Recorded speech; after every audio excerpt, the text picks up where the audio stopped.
thinking about going to Disney World in 2020? Well, we've got a few reasons why maybe you shouldn't go and a couple reasons you might want to here on DFB Guide today.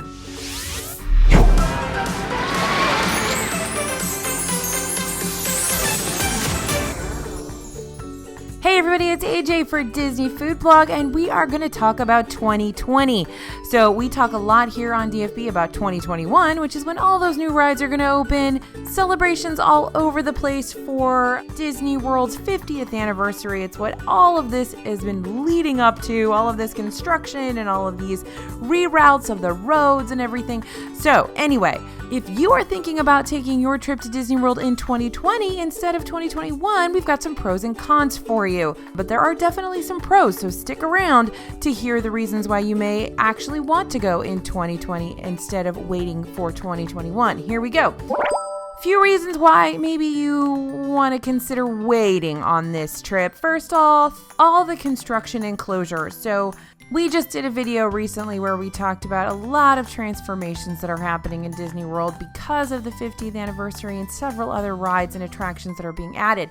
So there is lots of construction and closures, especially in Epcot. Basically, half the park is going to be under construction through the majority of 2020. So we're living in a post-D23 world where Future World at Epcot will soon be a thing of the past. Instead, we're going to have World Discovery, World Nature, and World Celebration, making for a completely new, almost unrecognizable front of the park. So a few locations have closed already. Club Cool, Fountain View, the Character Spot officially closed for business, with Electric Umbrella and Mouse Gear closing by the end of the year. Now this whole area is going to be undergoing massive renovation, including the introduction of a brand new 3-story festival center, which I'm so excited about, with rooftop firework viewing. FYI, expect lots of congestion in this area once these projects really kick off, and leave yourself plenty of time to navigate between World Showcase and the rides at the front of the park. Now, we don't have an end date for those projects, although we assume Disney is going to try to have as much as possible completed before the park's 50th in 2021. FYI, I'm getting a lot of direct messages and a lot of comments from you asking if you should still consider going and what is actually going to be open in Epcot. Well, no stress. Most of the rides are still going to be open, you guys, so you don't have to worry about missing out on rides and World Showcase pavilions and things like that. Those are still going to be open and operating. It's just those things right there in the Future World Plaza that are closed. Okay, so there's a few other projects that will be completed either later this year. Space 220 is coming. That's that Mission Space restaurant, or by the summer of 2020. So at least some of the construction will be staggered. And you're still going to be able to ride Soarin', Test Track, Frozen Ever After. All of the Epcot festivals are still happening even without the official festival center for food and wine. So even though there is a ton of construction, there's still plenty to do in Epcot, unless you weren't planning on spending most of your time there anyway. Don't let a few construction walls scare you away from the park. Okay, Magic Kingdom. We're still on point number 1, by the way, of reasons why you might not want to go in 2020. Magic Kingdom is also undergoing big renovations at the moment. The entire entrance is being reworked, so currently there's lots of sections blocked off. Now, when I say entrance, I mean before the tap styles to get in. So there's the town square and everything. That's fine. There's no construction going on there at the moment. So anyway, there's lots of sections blocked off, lots of fences, making for a not-so-magical first look on your arrival to the park. And you also have to walk a bit further if you're parking at the Transportation and Ticket Center. So this construction project is mostly an eyesore, although we expect it to be a bit more intrusive once they start removing those commemorative bricks located a little closer to the entrance. We'll keep you posted on how that project is progressing. We're in the Magic Kingdom at least once a week, and let you know if you need to plan some more time for your arrival to the park. Now, the railroad is still down while the Tron coaster is being built in Tomorrowland. It closed last December, and we don't yet have a reopening date for that, although the Tomorrowland Speedway is back open, so you can ride that if you have a little race car driver in your family. And it's also likely that we'll be seeing some other Magic Kingdom rides go under refurbishment in 2020, so get ready for the 50th anniversary. No official word on this yet, but we'll keep you updated if Disney releases more details beyond the typical water ride refurbishments that usually happen in January. Now, there's also a few projects wrapping up in Animal Kingdom and Hollywood Studios in 2020. And remember, we've got that new table service restaurant coming to Toy Story Land. I can always forget about that. There's so much coming, you guys. There's so much going on. The Reflections Resort is also under construction, and this one won't open until 2022.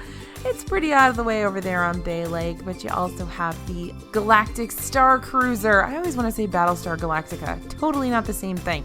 Galactic Star Cruiser is coming as well, which is that giant Star Wars hotel. Okay, the second reason you might not want to go in 2020 and instead wait until 21. New rides are coming. So there's rides opening in 2020, but we've got big rides coming in 2021. And if you're a coaster lover, you might just want to postpone that trip until the following year. So new attractions coming, as we mentioned, the Tron coaster coming to Magic Kingdom. This ride is already running in Shanghai Disneyland, so we know exactly what we're getting. It's going to be a way more thrilling coaster than what the Magic Kingdom is currently offering. Guardians of the Galaxy Cosmic Rewind will be opening in Epcot in 2021, and it's also bringing the first ever reverse launch coaster to Disney World. So this one is brand new and features some awesome new Imagineering tech, and you can follow the latest updates over at DisneyFoodBlog.com. And if you like your attractions a little more tame, Epcot has the Journey of Water, a Moana-inspired walkthrough attraction with interactive water exhibits, as well as that Mary Poppins attraction coming to the United Kingdom over there in the World Showcase. Can't wait to see that. Now, we don't have any details on that Mary Poppins attraction just yet, though it's pretty unlikely that we're going to get another thrill ride over in the United Kingdom Pavilion. This is probably going to be a walkthrough, but it is going to be Mary Poppins themed, and we're pretty excited. Now, the Play Pavilion is also coming to Epcot in 2021, giving parents and caregivers a much-needed AC break while the kiddos let off some steam in an interactive indoor playground. Now, all that Epcot construction should be subsiding as we come up to the big anniversary, so if you really don't want any green fences or scrims in your photos, you might want to hold off on your Disney World trip until then. Third reason, if you only go in 2020, you will miss the celebrations. So Disney World's 50th anniversary is going to be a huge deal. If you haven't guessed by all the major renovation and huge new rides, and Disney has announced that there will be special celebrations in each of the parks. Now, Disney has done special celebrations before, y'all, but I think this is going to be a new level. Like, they are going to raise the bar on this one. It's going to be huge. So we don't quite know what that means, but we imagine there'll be lots of limited time offerings. Now, when Disneyland celebrated its 50th in 2005, we saw a brand new fireworks show, new parades, ride overhauls, and more. And if Disney does one thing really well, it's celebrating, and we're expecting them to pull out all the stops for this anniversary. So if you don't go in 2021, you're going to miss it. All right, why should you consider a trip in 2020? Let's go to those pros, the positives of visiting next year. Number one, lower crowds. Now, this is hypothetical. We don't know for sure. What we do know is that we've seen lower crowds throughout this year, even with the opening of Galaxy's Edge. So what we're kind of feeling is that a lot of people are postponing until 2021. They're not going to go on their big Disney World trip until then. We've seen Disney putting out a lot of discounts, doing free dining twice this year. And to us, that means that attendance might be dropping. So we do think there will be some lower crowds next year. Now, if you go only every few years, or this is your one big trip to the world, then by all means, waiting is probably a great idea, especially if one of those new attractions is a big deal to you. But if you're lucky enough to make it to Disney World a little more often and you're planning a trip in 2020, you're probably going to find those lower crowds. And the Galaxy's Edge opening has certainly scared people off from a Disneyland vacation, and to be honest, crowds in Disney World haven't been overwhelming. So we're guessing those low attendance numbers may trend into 2020. By the way, that could mean some killer discounts in 2020, so keep your eyes peeled for those. All right, and the second reason that you might want to go to Disney World next year, a few new rides and restaurants are opening next year. They're not the big ticket, huge deal items coming in 2021, but they are pretty great. So everything in Galaxy's Edge will be open. Yes, it seems like we've been talking Star Wars Land for 1,000 years already, but somehow it's still not all open yet. So Rise of the Resistance, the second and much more impressive, more impressive than flying the Millennium Falcon, Galaxy's Edge ride will open December 5th, 2019 in Disney World and January 17th, 2020 in Disneyland. Now, we've been lucky enough to get a peek inside this ride, and it is seriously on a scale all its own. I've never seen anything like it before, you guys. It is massive. There's multiple sections of the ride, different experiences, a trackless ride system. a Star Tours-like simulator. You walk through rooms filled with stormtroopers, all culminating in that Tower of Terror style drop. So this one might live up to the land's hype. We'll see. Also, Mickey and Minnie's Runaway Railway is going to be open in 2020 in the Chinese Theater at Hollywood Studios.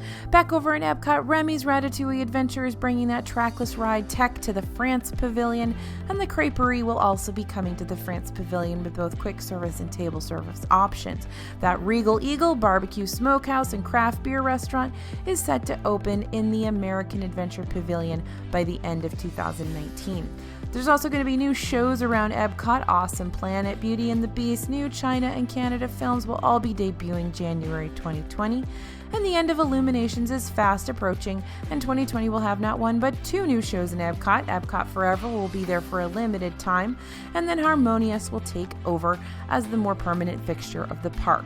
Now, in Disney Springs, there's a new Disney-inspired Cirque du Soleil show officially debuting in April 2020, and the Riviera Resort will be opening in December this year, giving you more options for places to stay and potentially grab a discount in 2020. Now, there's also brand new character dining coming to Topolino's Terrace, which is over there at the Riviera Resort. You've already got the Skyliner opening next week, the Grand Floridian to Magic Kingdom Walkway potentially well underway, though not officially announced yet, making it even easier to get to and from the parks, and that's something we'll definitely need come 2021. So there's so much changing at Disney World in the next 2 years. Are you holding out for a big 2021 trip? Or are you headed to Disney World in 2020? Let us know what you guys are deciding to do, because a lot of people are asking us what they should do. So we'd love to be able to give them your suggestions, your reasoning. It always helps us to think through it as well. So as always, you guys, thanks for listening and thanks for watching. This is AJ for Disney Food Blog, and we'll see you real soon.